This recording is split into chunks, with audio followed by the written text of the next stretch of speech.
No, sir. So we have finished that entire chapter, thermodynamics. So let's start with new chapter, that is kinetic theory of gas.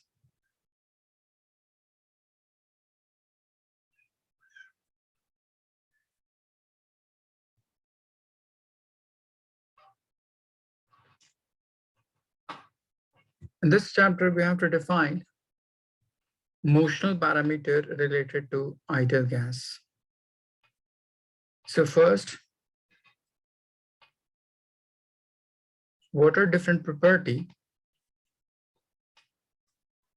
of ideal gas?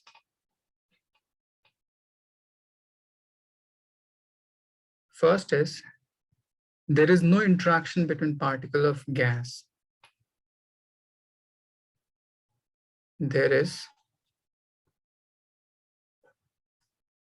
no interaction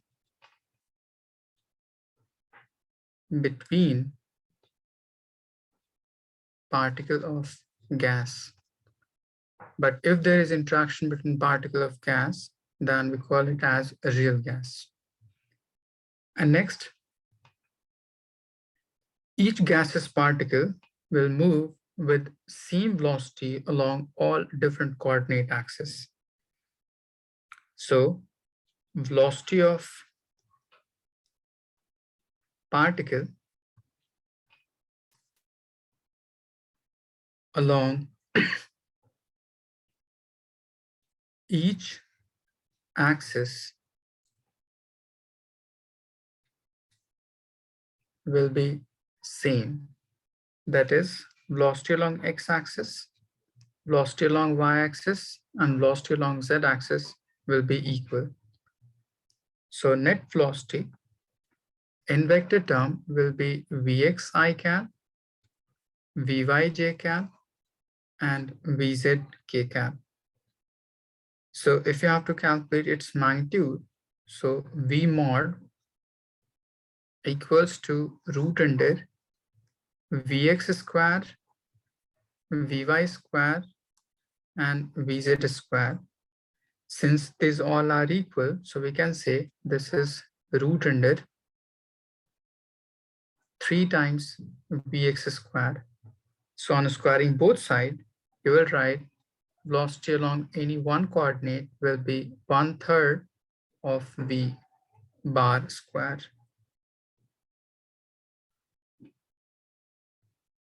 Khalid, is it clear? Yes, sir. Next is, we consider this particular gaseous particle to be rigid sphere. So it will make always elastic collision with neighboring particle or with wall of container. So next is, each particle is considered as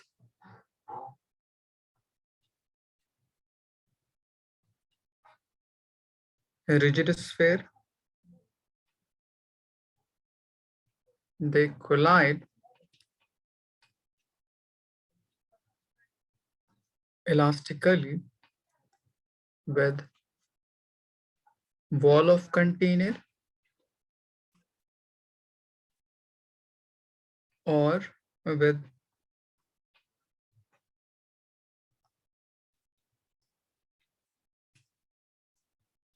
neighboring particle. Salman, any doubt? No, sir, not so far. Okay, just write it down.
You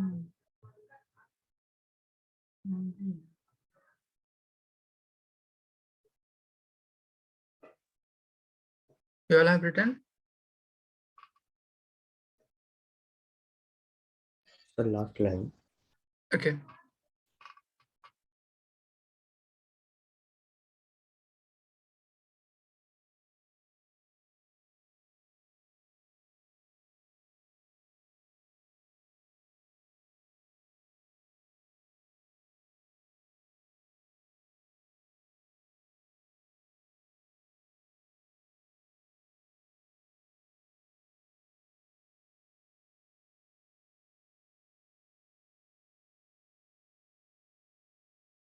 Done, sir. Now, using this concept, we have to define pressure exerted by ideal gas on wall of container. So, pressure exerted by ideal gas.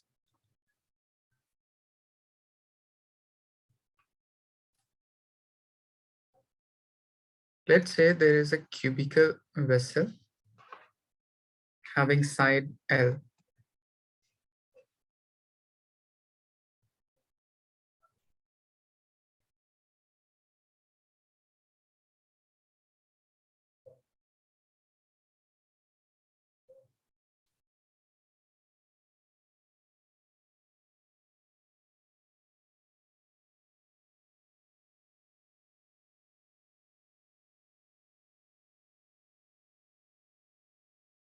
This is x-axis, y-axis, and z-axis having side L.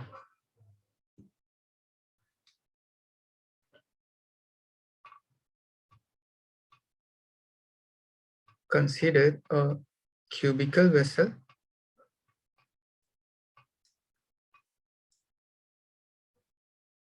of side L containing an gaseous particle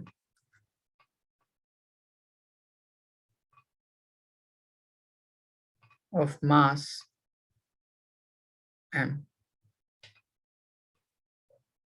Now suppose there is a particle at this point which is going along this direction at some velocity Vx. So it makes elastic collision with the wall of container and get reflected back along this direction with same velocity. So during this collision, amount of change in linear momentum will be change in linear momentum is equals to final momentum minus initial momentum. So final momentum is along positive x-axis, so it will be m times vx, and initial momentum is along negative x-axis, so it will be minus of mvx. So minus and minus will become plus, so it will become 2mvx, change in linear momentum.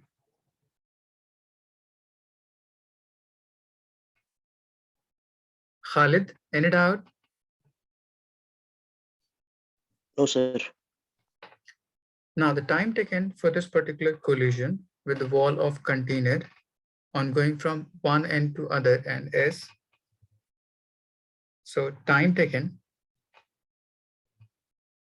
is total distance covered by the particle by speed. Suppose this particle is initially at this end. So it will cover from this point to this point to reach at this end and get reflected back to reach again to this point. So total distance covered will be distance divided by speed.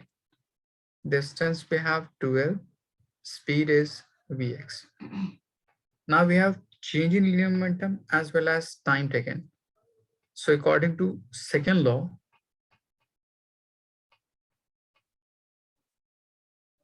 So force exerted equals to change in linear momentum divided by time taken. Change in linear momentum, we have 2 times mvx. Time taken is 2 times of L Vx. 2 and 2 will cancel out. So you will get m times Vx squared divided by L. Now we have force exerted, but I've just calculated with for one particle only. So for n particle,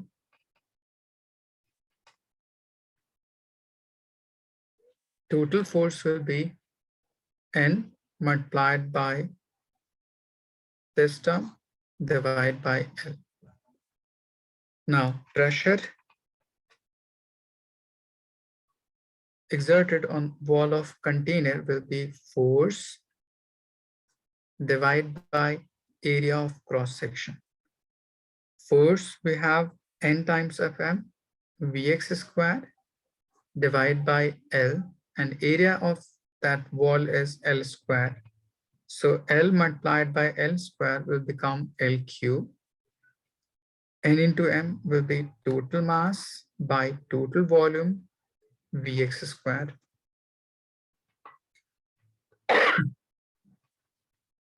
Pressure is equals to total mass by total volume is density, and velocity Vx squared is nothing but 1 by 3 V bar squared from the above relation. So if you put in place of Vx, you will get 1 by 3 V bar squared.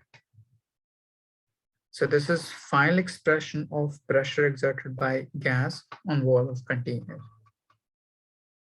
Hamza, any doubt? Sir. Okay, just write it down.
Hamza, done? Yes, sir. Okay. So this is the first derivation in this particular chapter. You'll be asked in your final exam expected to be. Now, related to this part, you'll be asked, suppose if mass of each particle becomes half and velocity becomes double, how will pressure get affected?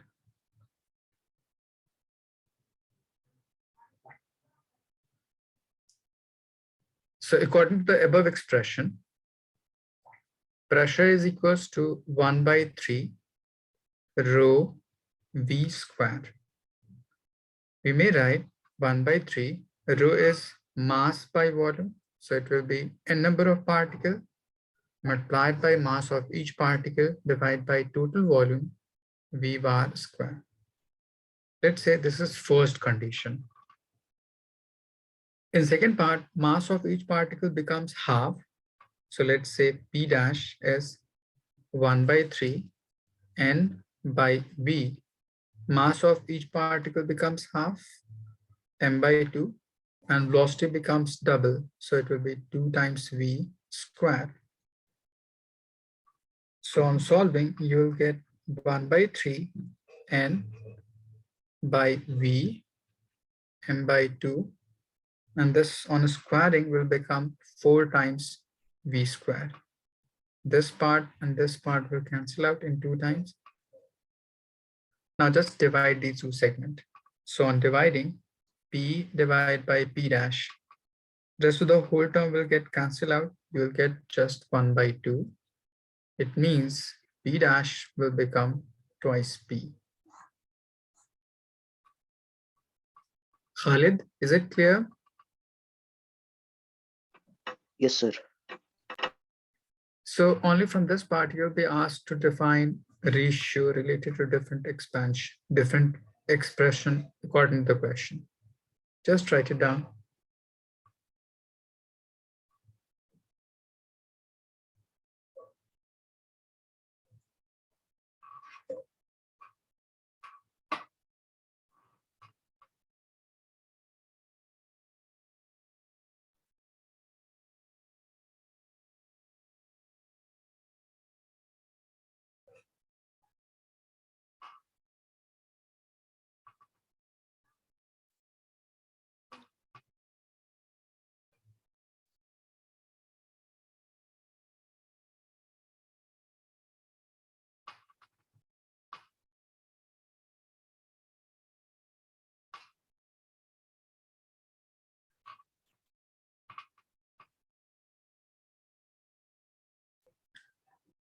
Hamza, done?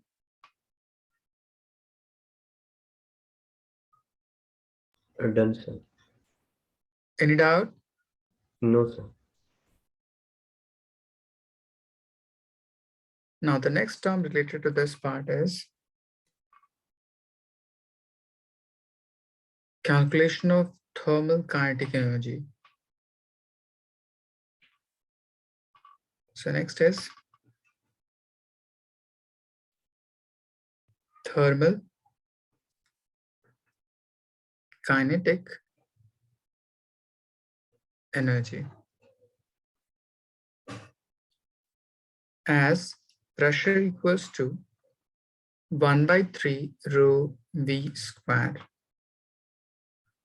So we may write 1/3 mass by volume. Now move this denominator to left side. So you will get 3 times P, V is equals to m times V squared. Now we have to calculate kinetic energy related to this expression, but we have only mv squared, and expression of kinetic energy is half mv squared. So you must multiply half to both sides. So on multiplying half both sides, this expression will now become kinetic energy equals to 3/2 pressure times volume.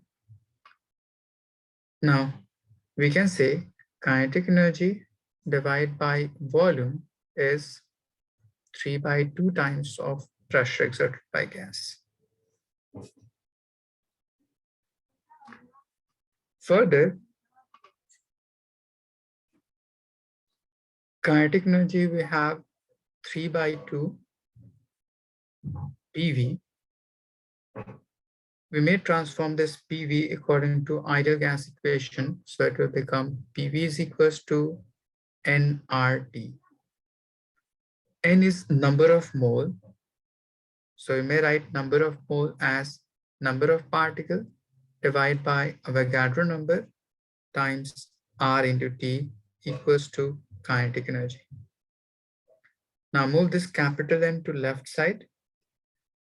So kinetic energy divided by number of particle is equals to 3/2 R divided by NA multiplied by T.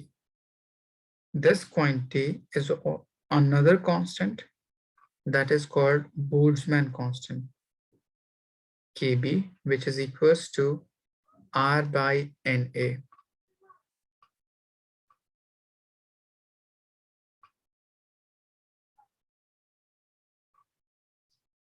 R is 8.314 divided by 6.022 into 10 to the power 23. So on solving, Kb will be equals to 1.38 into 10 to the power minus 3 joule per Kelvin.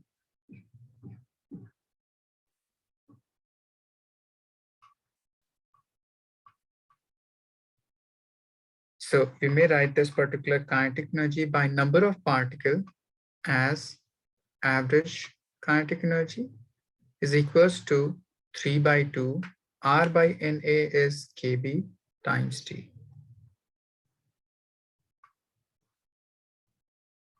So this expression is average thermal kinetic energy of particle. Hiba, any doubt? No, sir. Just write it down.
Hiba, done? Yes, sir. Okay.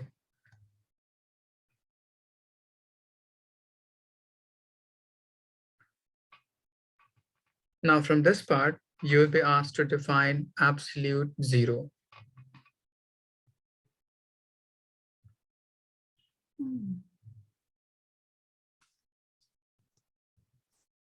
You must have learned about it in chemistry also. Khalid, can you define what do you mean by absolute zero or simply 0 Kelvin?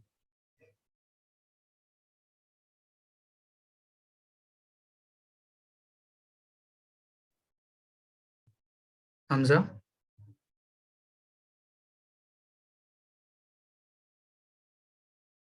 What is 0 Kelvin?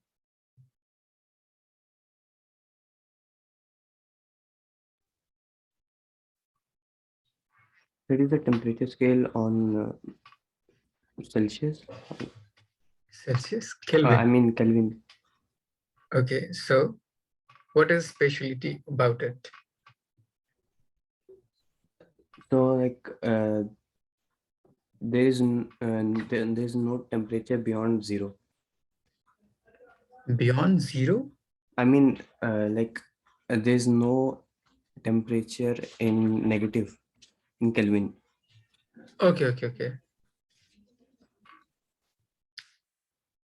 Absolute 0 or simply 0 Kelvin.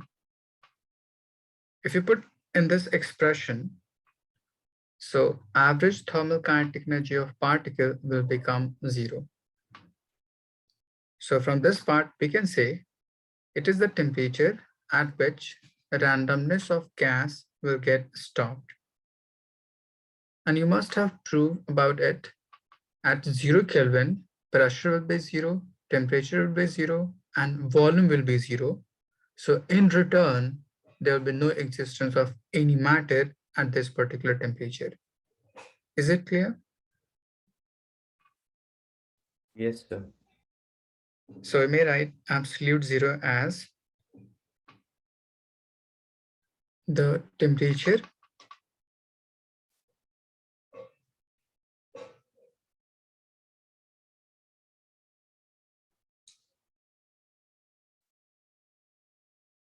at which randomness of gas get stopped.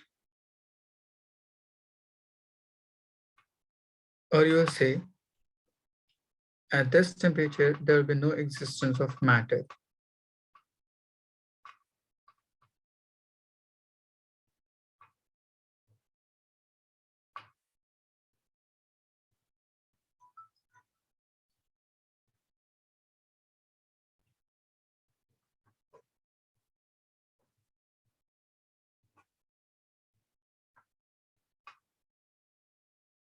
Now, next thing is, since we have calculated this part for monoatomic gaseous particle, so there is another concept, law of equipartition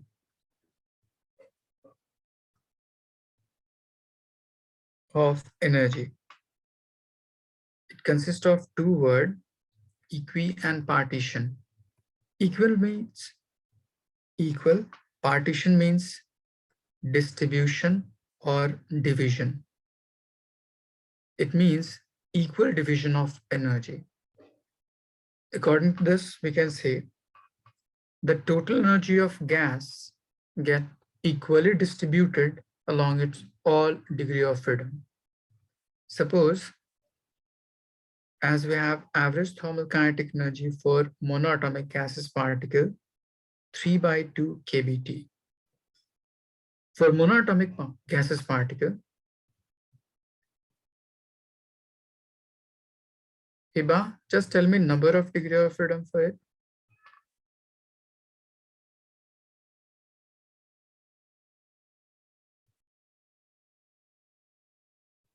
So 1. Degree of freedom simply defines you different direction or coordinate along which a gaseous particle may move and due to which it may have energy contained. So a monoatomic particle will tend to move along 3 different coordinate axes, that is x-axis, y-axis, and z-axis. So its degree of freedom will be 3. Hiba, is it clear? Yes, sir.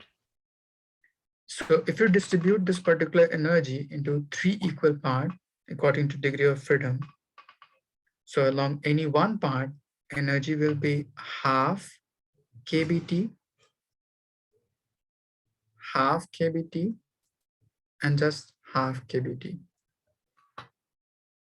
So from this, we can say along any 1 degree of freedom at constant temperature, energy of gas will be half kBT. And since temperature is constant, so this energy will be constant. So let me define you law of equipartition of energy. It states the total energy of gas get equally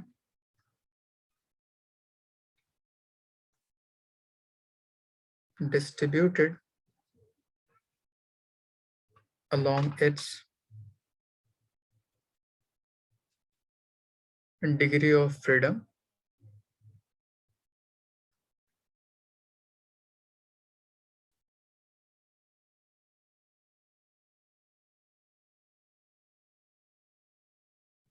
at constant temperature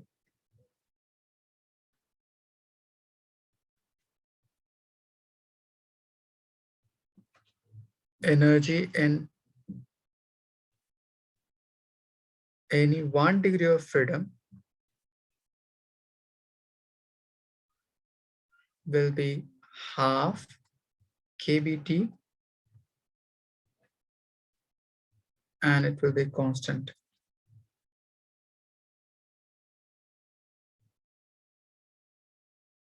Hamza, any doubt? No, sir. Okay, just write it down.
Hamza, done?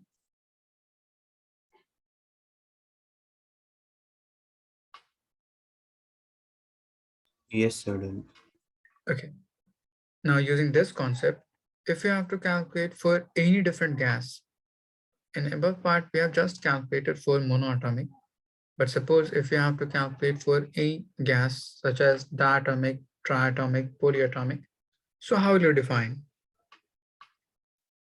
So using this concept, total internal energy is equals to F number of degree of freedom, and along each degree of freedom, we have energy half kBT. And suppose this is for n number of particles contained in that particular volume. So according to the formula, number of moles is equals to number of particles divided by Avogadro number. So number of particle equals to number of mole multiplied by Avogadro number. So you'll get half F kb, place of number of particle, it will be Na times Nt. This particular term is also called R. So it will be half NR F into T is equals to total internal energy. Hamza, is it clear? Yes, sir.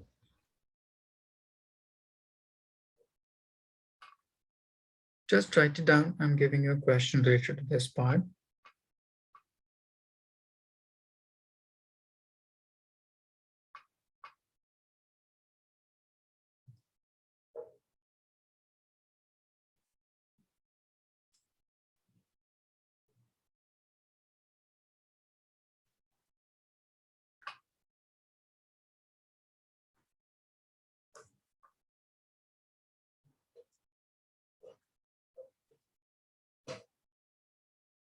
In 4-gram hydrogen gas, which is at 127 degrees Celsius, find first number of moles, second total degree of freedom, kinetic energy due to its rotational part, and kinetic energy due to its translational part, and total internal energy associated with it.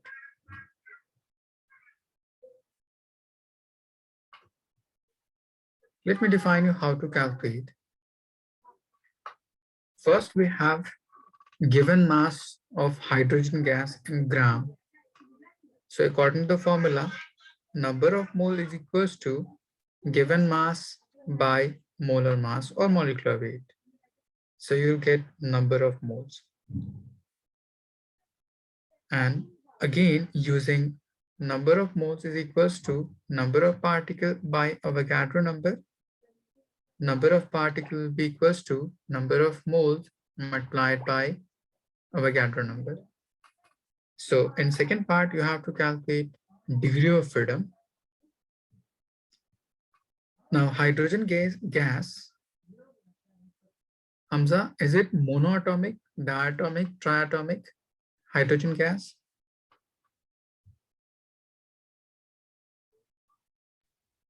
Diatomic? Good. So the number of degree of freedom for diatomic will be 5. Okay. But for one molecule, we have 5 degree of freedom. So total degree of freedom for n number of particles will be 5 multiplied by n. So find n from this part, from number of moles, and put it in this equation. You will get total degree of freedom. Next, we have to calculate kinetic energy due to rotational part. So according to the concept of internal energy, kinetic energy due to rotational part will be half number of moles, number of degree of freedom associated in it due to its rotational part, that is Fr times R into T. And similarly, kinetic energy translational will be half N number of degree of freedom due to its translational R into T. Now, if you add these two kinetic energy, you will get total internal energy, that is kinetic energy due to rotation and kinetic energy due to translation. Hiba, any doubt?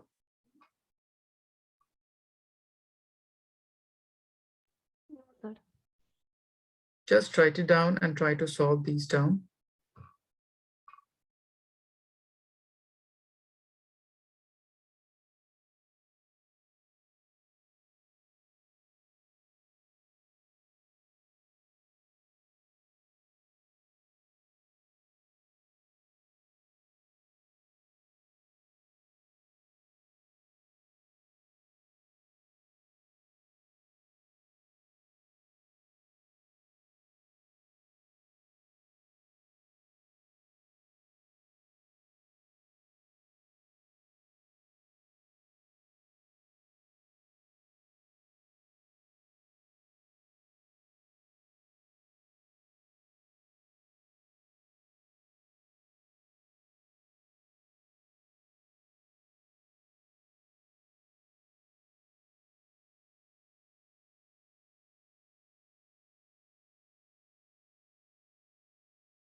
Khalid, you got any answer? Yes, sir. On the third one now. Okay.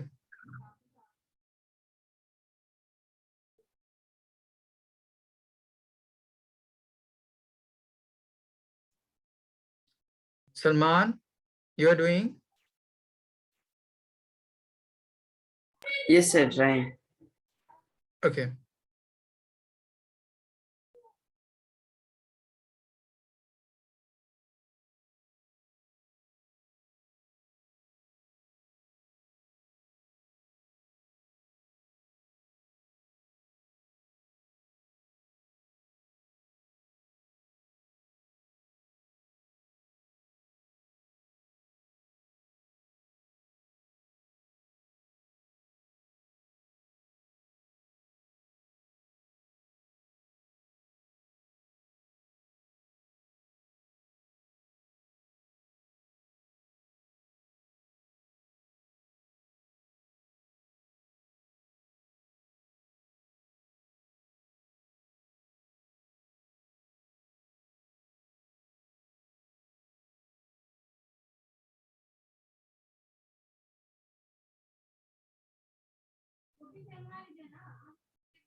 Hamza, in which part you are?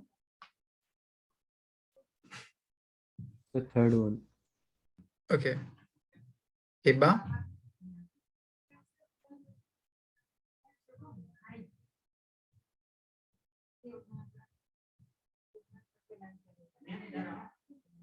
The third one.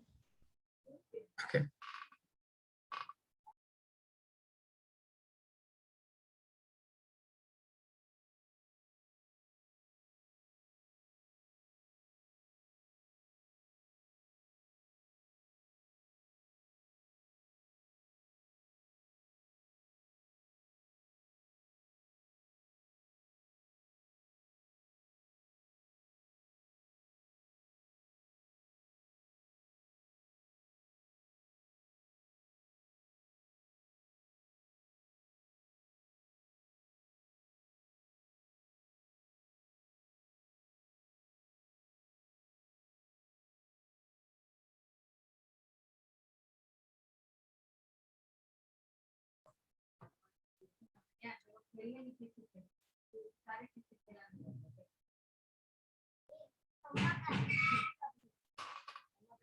Hiba, just tell me the first answer.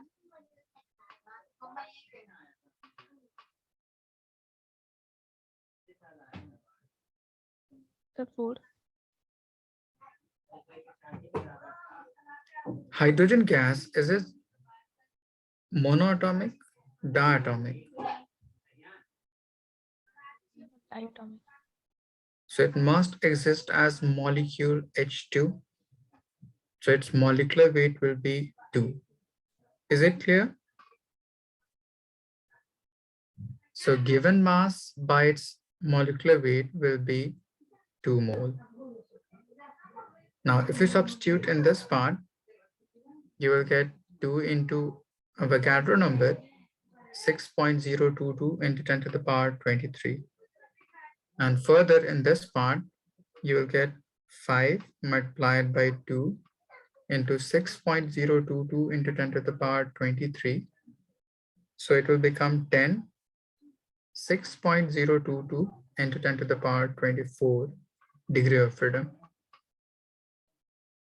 Further, in terms of kinetic energy due to rotation, we have half. Number of mole in this is 2, and Fr, it means for hydrogen gas, we have 2 rotational degree of freedom and 3 translational degree of freedom. So Fr will be 2. R is 8.314 and temperature 120 degrees Celsius, 127. If you convert it into Kelvin, it will be 400. Similarly, this will be half N into 3, 8.314 into 400. And in this part, just add these two terms.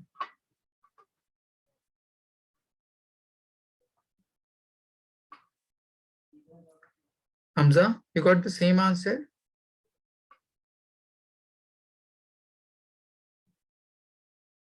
Yes, sir. I'm on fourth one. Good. Iba, any doubt? No, sir.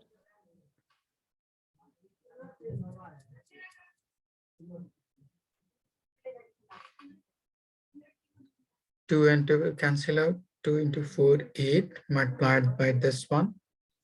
2 and 2 will cancel out. 3 into 4, 12 multiplied by this one.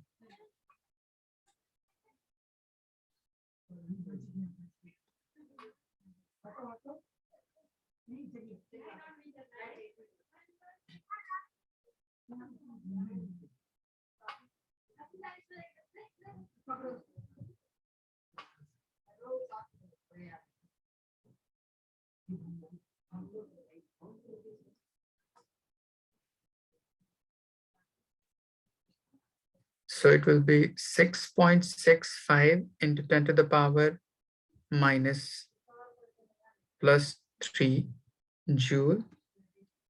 And this will be 9.977 into 10 to the power 3 joule. So if you add these two terms, you'll get 1.66 into 10 to the power 4 joule.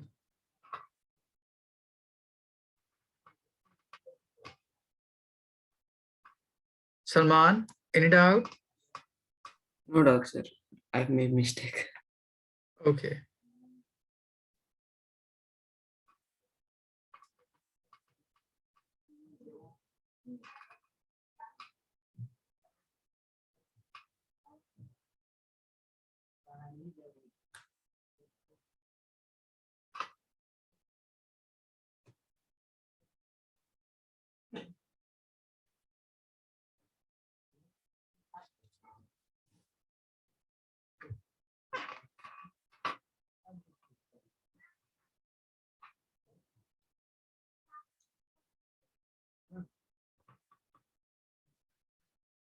Hamza, done? Yes, sir. Done. Okay. Now, internal energy, we have half N F into R into T. So from this part, if you have to calculate molar specific heat at constant volume,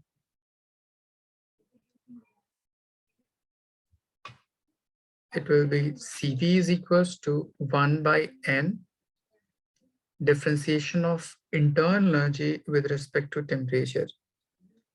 So if you differentiate it, differentiation of T will be 1. So the rest of the thing will be F by 2 multiplied by R. So you will get Cv as this part. Now using Mayer's relation, molar specific heat at constant pressure Cp is equals to Cv plus R.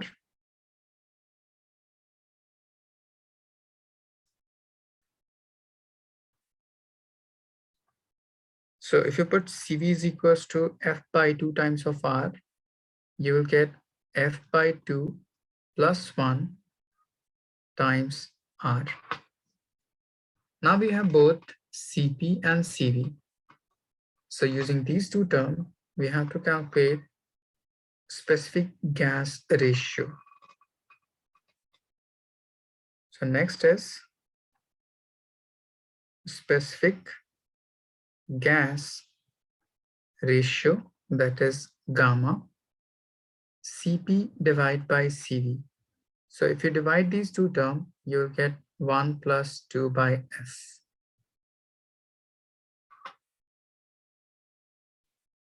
Hamza, any doubt?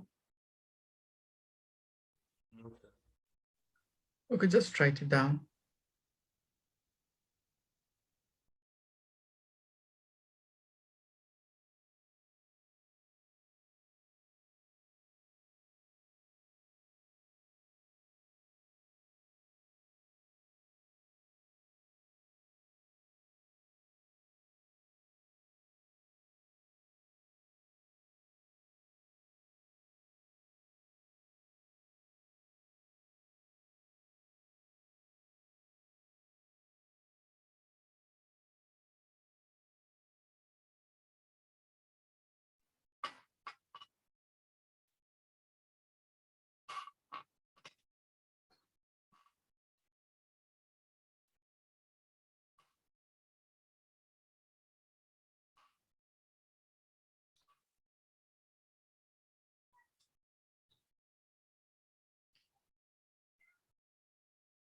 Hiba, done?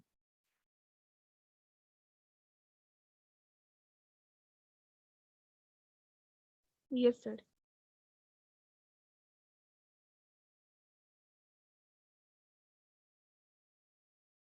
Now this is all about single gas. But suppose if you have mixture of two gas, so how will you solve these terms? For mixture of non-reacting gas.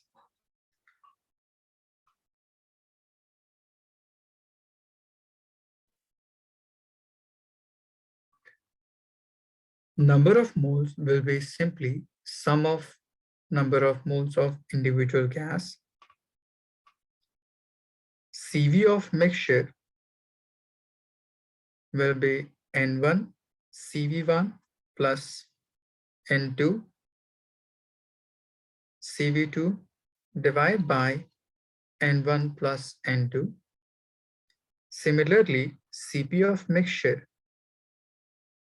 will be N1 Cp1 plus N2 Cp2 divided by N1 plus N2, and gamma of mixture will be nothing but ratio of mixture of these two terms, that is Cp of mixture divided by Cv of mixture.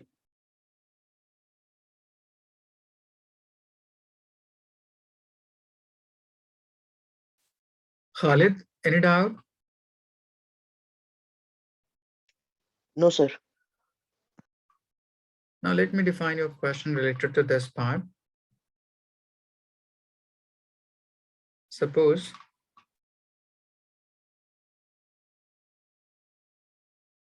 if 1 mole of oxygen and 2 mole of helium is an vessel, find gamma of mixture. So we have two different gas. Let's say first oxygen. So number of moles of oxygen is 1 and oxygen is diatomic. So its degree of freedom will be 5. In case of helium, number of mole we have 2, and it is monoatomic. So number of degree of freedom will be 3. Now use the formula Cv is equals to F by 2 times of R, and Cp is equals to 1 plus F by 2 times of R.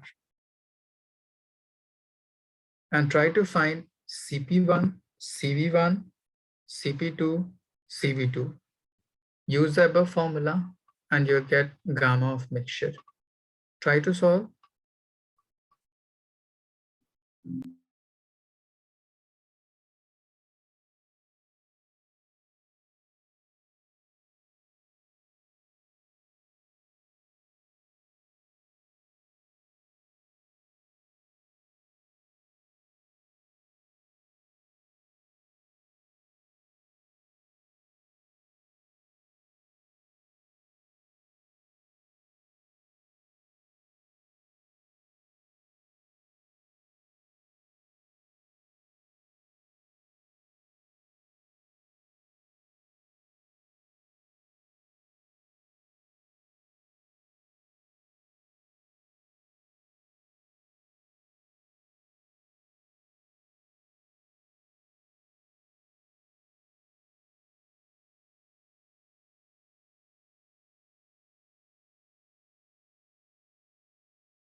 Hiba, any doubt while solving?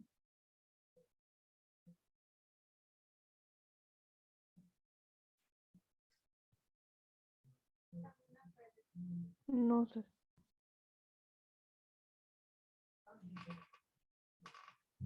Suppose we have to calculate CV1. So it will be F by 2 times of R, and F we have 5. So it will be 5 by 2R. And CP1 similarly will be 7 by 2 times of R. CV2 for F we have 3. So it will be 3 times 2 R. And CP2 will be 5 by 2 times R. Now according to the formula, gamma of mixture we have to calculate, which is Cp of mixture divided by Cv of mixture. So their denominator part N1 and N2 will cancel out. So you'll get N1 Cp1 N2 Cp2 divided by N1 Cv1 plus N2 CV2. Just put their values and simplify it.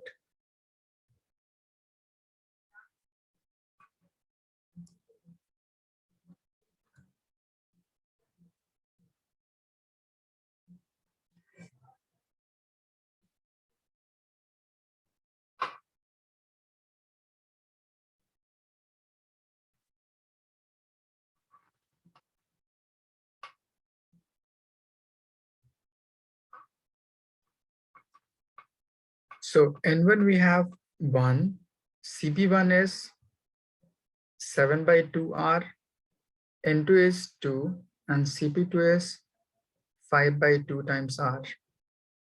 Divide by 1 into 5 by 2 times R, 2 into 3 by 2 times R. Now take out R by 2 as common from numerator. So you'll get 7 plus 5 into 2, 10. Divide by R by 2 being common. So you'll get 5 plus 6. So R by 2 will cancel out. So in numerator, we'll have 17 and denominator 11. So this will be gamma of mixture.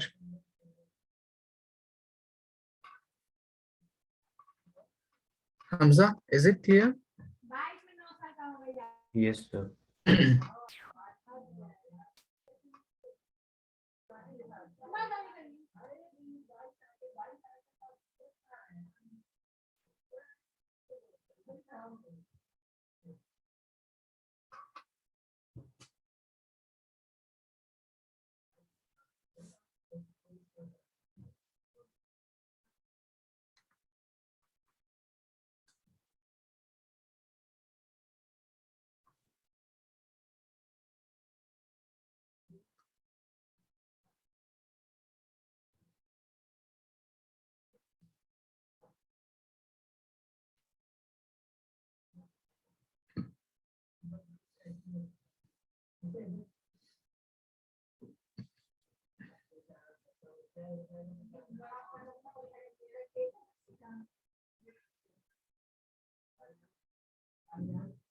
Hiba, done?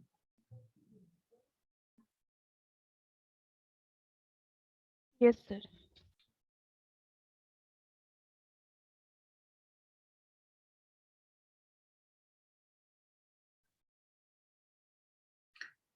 Now next we have to define velocity of gas.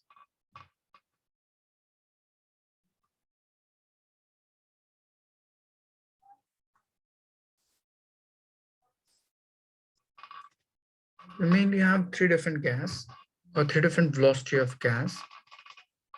Suppose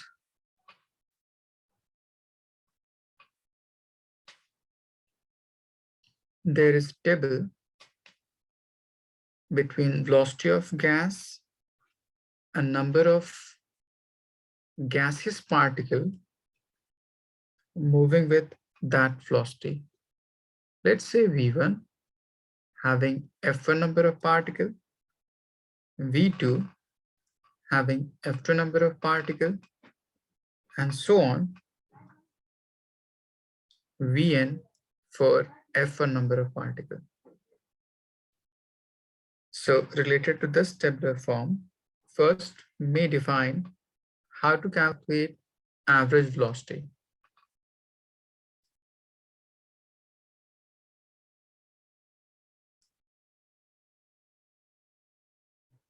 Average means mean of all observation. So it will be sum of observation, that is Fi Vi, divided by number of observation Fi. So according to this table, you may substitute and you'll get your required answer. But in case of for whole volume, it will be about root under 8 by pi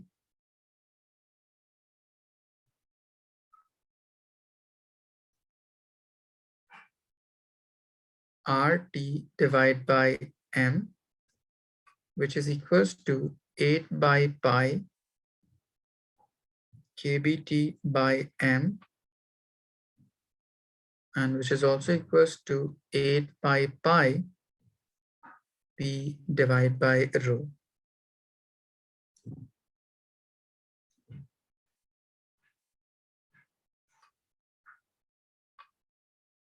Next, which is called most probable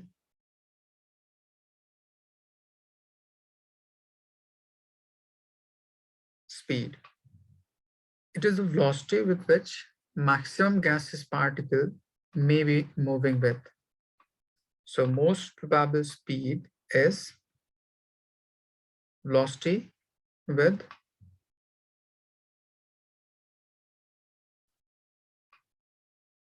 maximum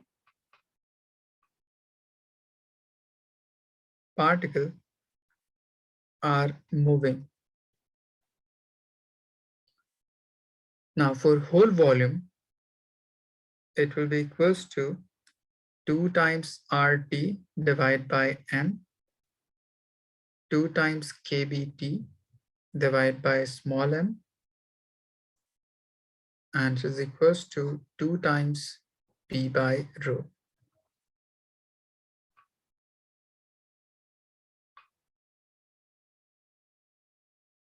Here capital M is molecular mass and small m is given mass related to that particular gas.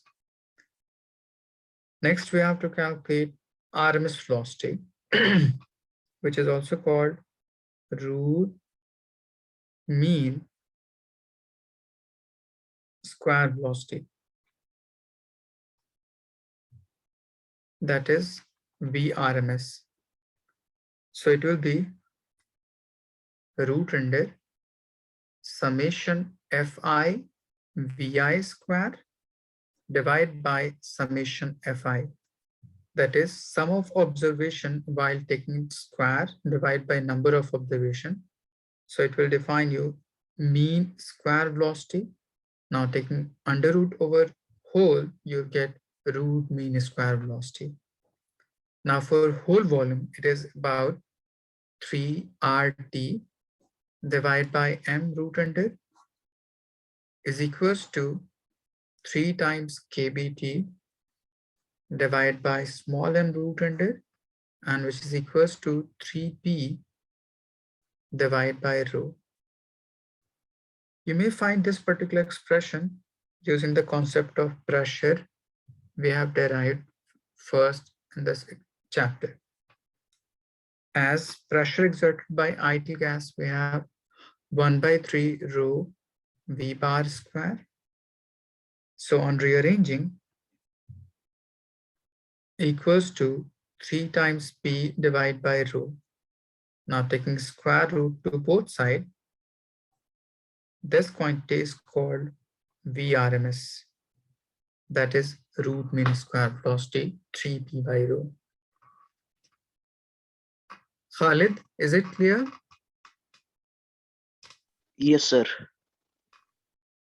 So first expression in each part we have for tabular form, and rest of the whole term is defining for whole volume of that particular gas.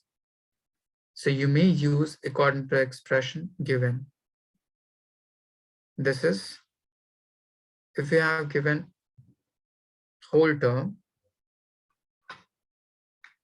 in a vessel,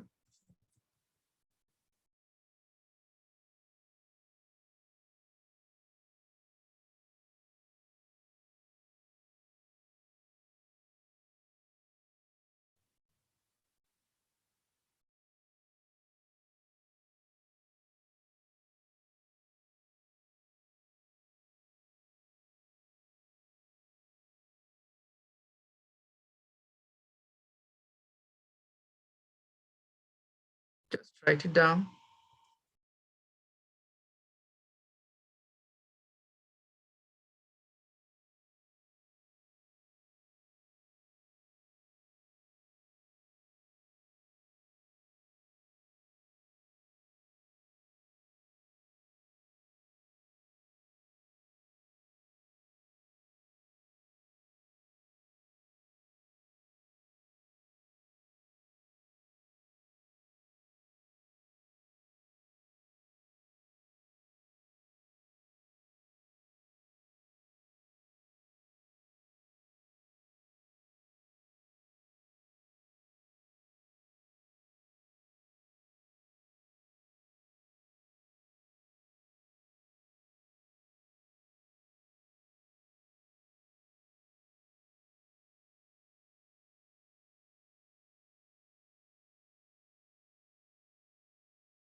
Done, sir. Now, first question related to this, you'll be asked to arrange these three different velocity in ascending order or descending order. So first, how to arrange? Just remember RAM. First alphabet is R. It means RMS velocity. Second is A, average velocity, and third is M, most probable speed. It means RMS velocity will be maximum, then average velocity, and then most probable speed. So this is the relation between these two different velocity on the basis of their magnitude. But if you have to define on the basis of number of particles moving with these different velocity, which is defined by Maxwell. So next is Maxwell's distribution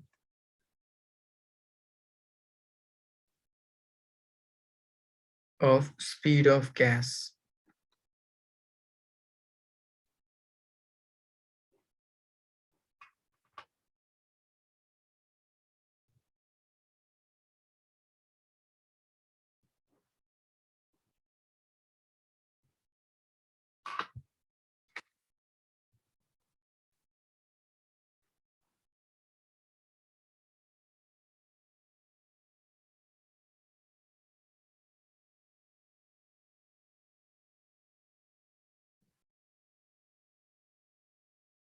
Y-axis, we have 1 by n,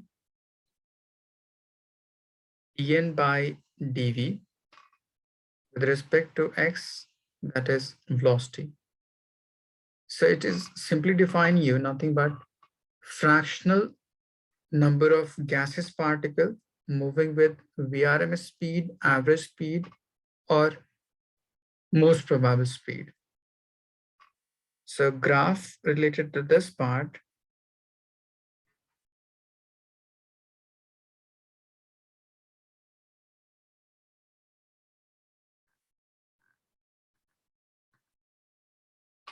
will be like this.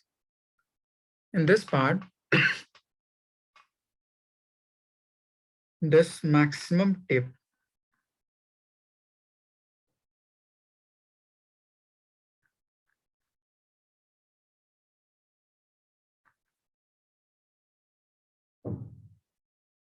then next adjacent to it,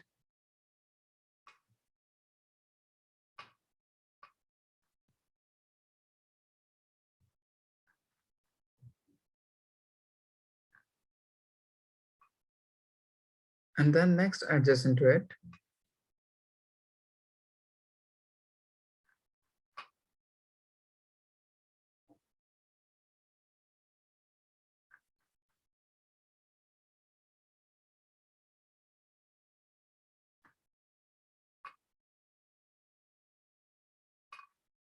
so this particular term will be most probable speed.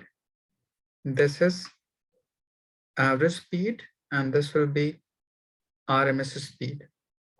So on the basis of number of particles, we can say in a particular volume, there will be maximum number of particles moving with most probable speed. Then lower than that will be average velocity, and there will be least number of particles moving with RMS velocity. Is it clear?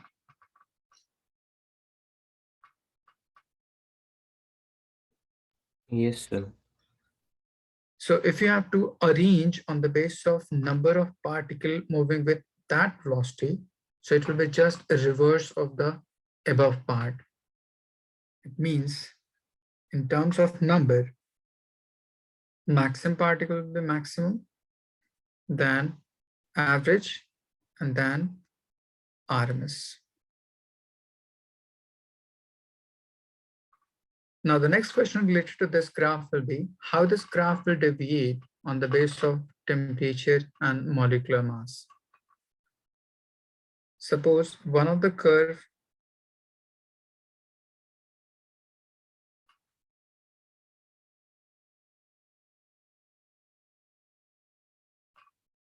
is this.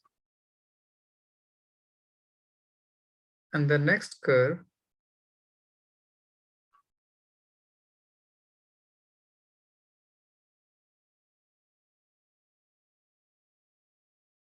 is this.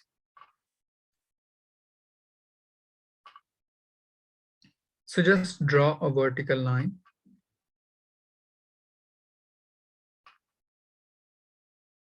So we can say this is V1 and this is V2, in which V2 is greater than V1. So according to the above relation, if this is for some temperature T2 and if this is some temperature T1, so T2 must be greater than T1. In terms of molecular mass, let's say this is for molecular mass M1 and this is for molecular mass M2. These velocity will be inversely proportional to molecular mass. So M1 will be greater than M2.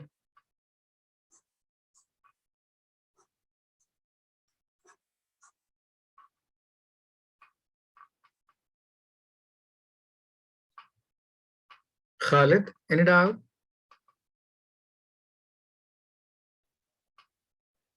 No, sir. Okay, just write it down.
Hamza, done? Almost done, sir.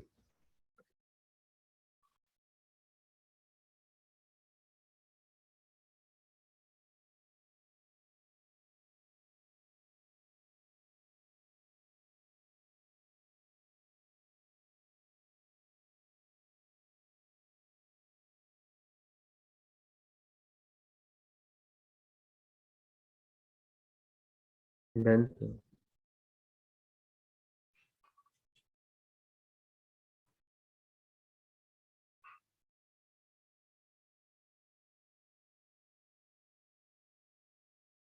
Now, next concept is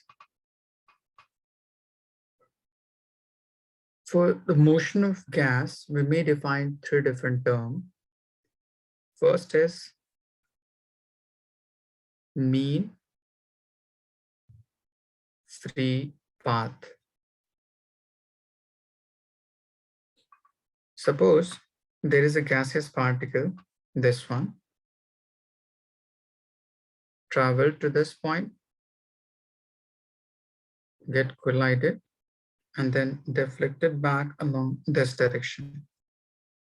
Further collision, deflected along this way. Further collision, deflected along this direction, and so on. So we may define three different terms related to this particular collision. First is distance. So distance covered during first collision by this particle is, let's say, x1, For second collision, x2, third, x3, and so on, xn. Now, if you take average of these consecutive collision or distance gap between consecutive collision for this particle, this average distance is called mean free path. So it is the average distance gap between consecutive collision. So it will be represented by lambda, which is equals to x1 plus x2, so on to xn by number of collision n. Next, suppose this particular particle may have traveled for t1 amount of time to collide with this particle. Similarly, in this collision, it takes t2 seconds, and this t3 seconds, and so on. So if you take average of these different time, it will define you relaxation time. So next is relaxation or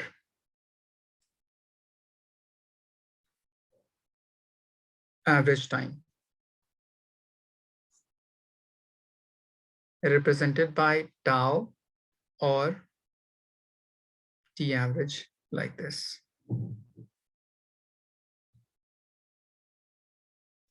The average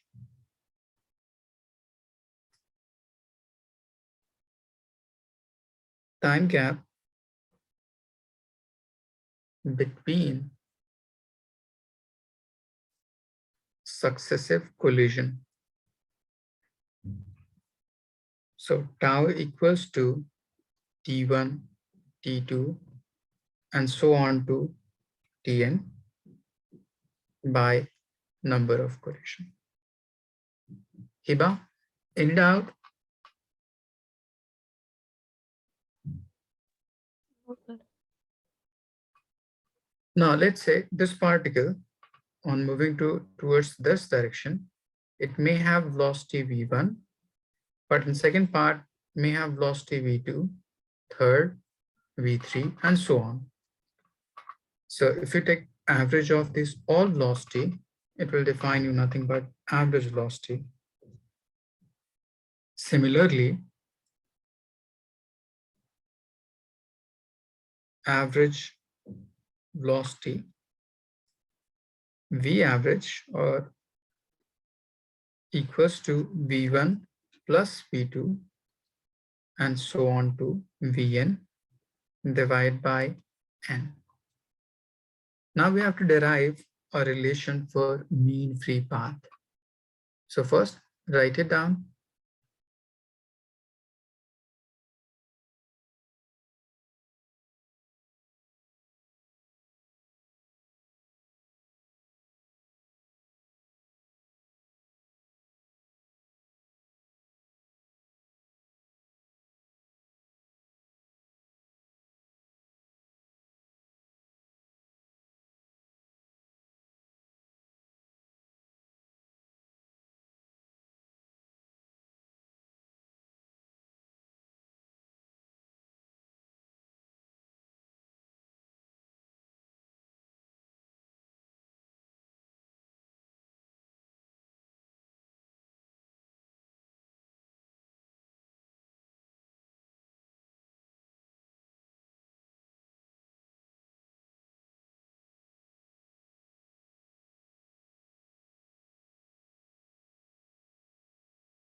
Hamza, done?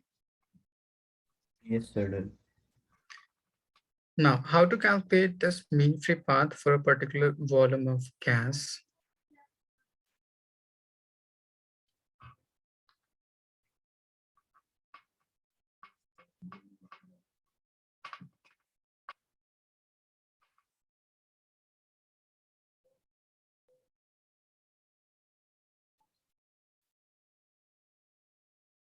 Let's say this is a gaseous particle, which is spherical in shape, having diameter d. So within this particular range, it may collide with other particle. So let's say there will be another particle at this point.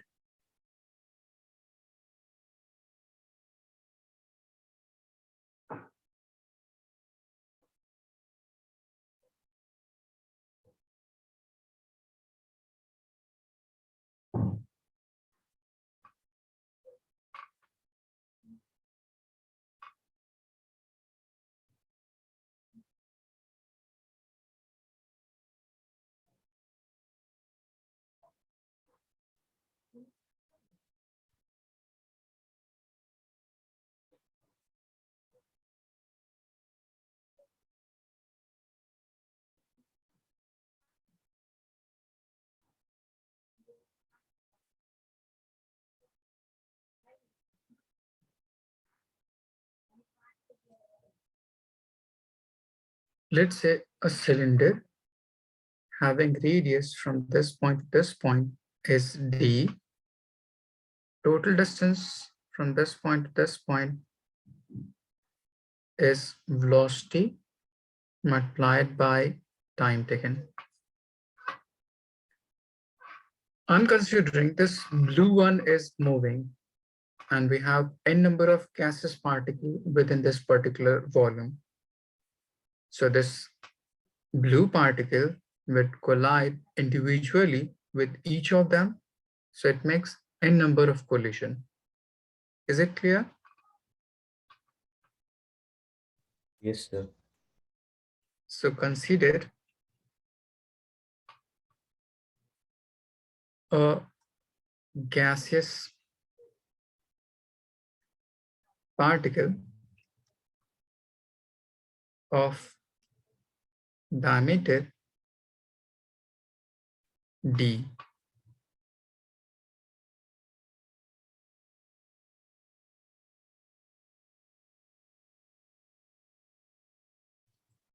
Number density n. So number density means number of particles divided by volume.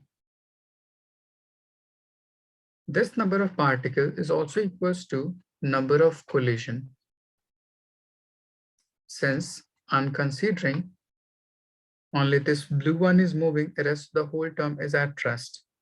So it makes n collision divided by volume. Volume will be equals to area into length. So area will be pi d square multiplied by length, this term. Now move this quantity towards left. So you'll get number of collision is equals to number density pi d square times delta t. Now move this delta t towards left side.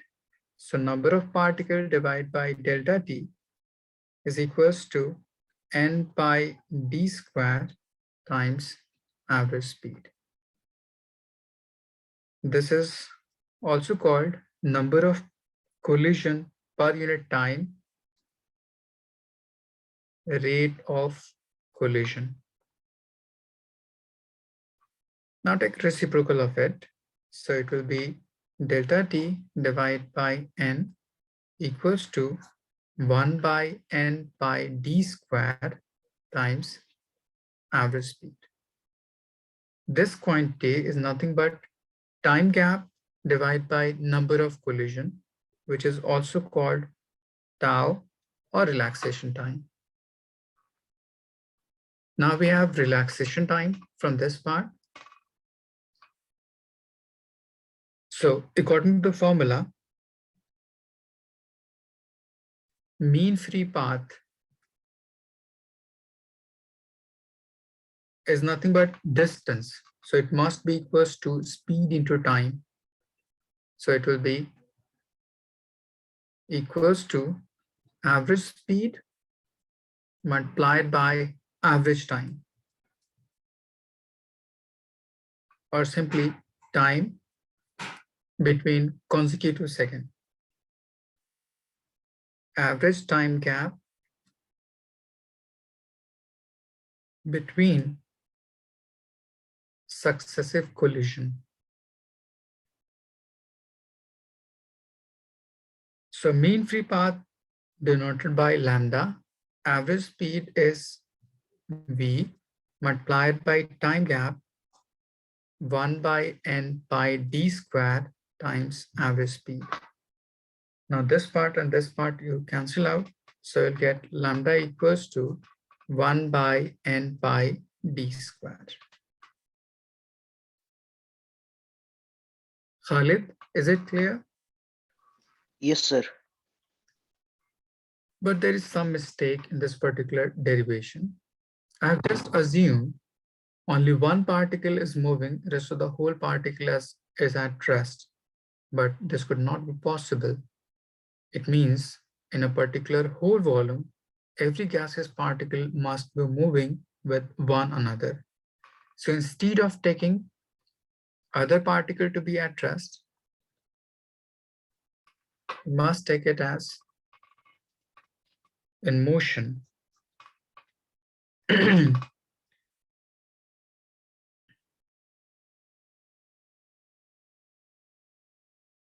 Since all gaseous particle will be in motion. So instead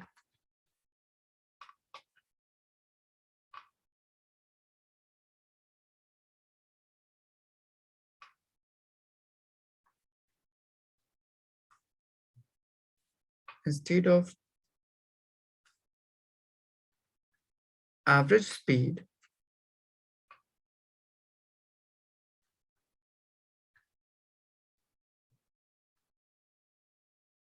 it should be average of the relative velocity of gas. So on taking average of relative velocity of all gases, this above relation will transform to lambda equals to 1 by root under n pi d squared. So this is the actual formula for mean free path.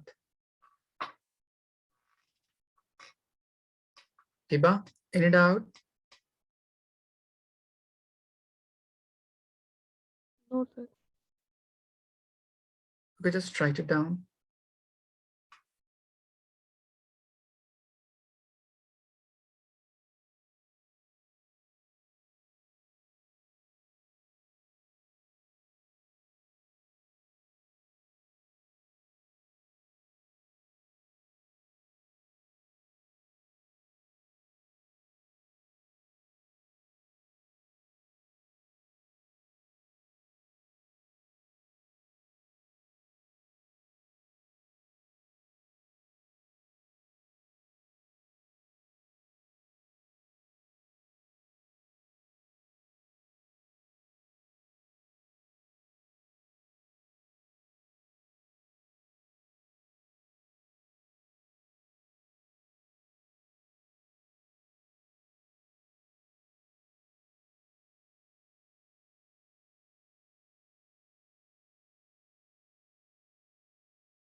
You all have done?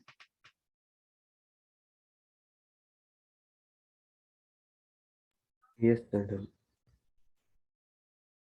Now, from this result, you'll be asked dependency factor of mean free path.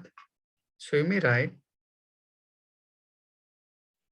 as density is equals to mass by volume, total mass by total volume. So it will be n number of particles multiplied by mass divided by volume.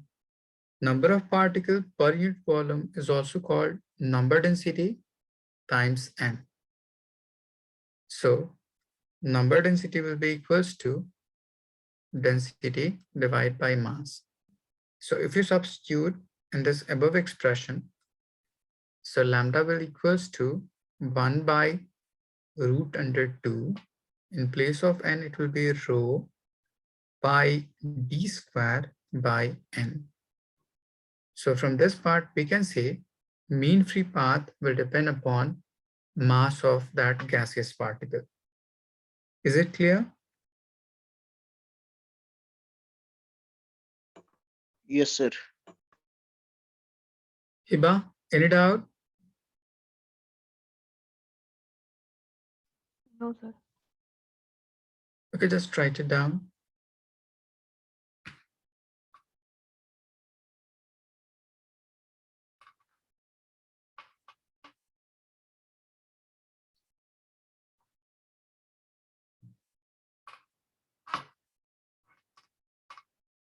So this is all about this entire chapter, Kinetic Theory of Gas. So we have just completed. From next class, we'll start with simple harmonic motion. Okay.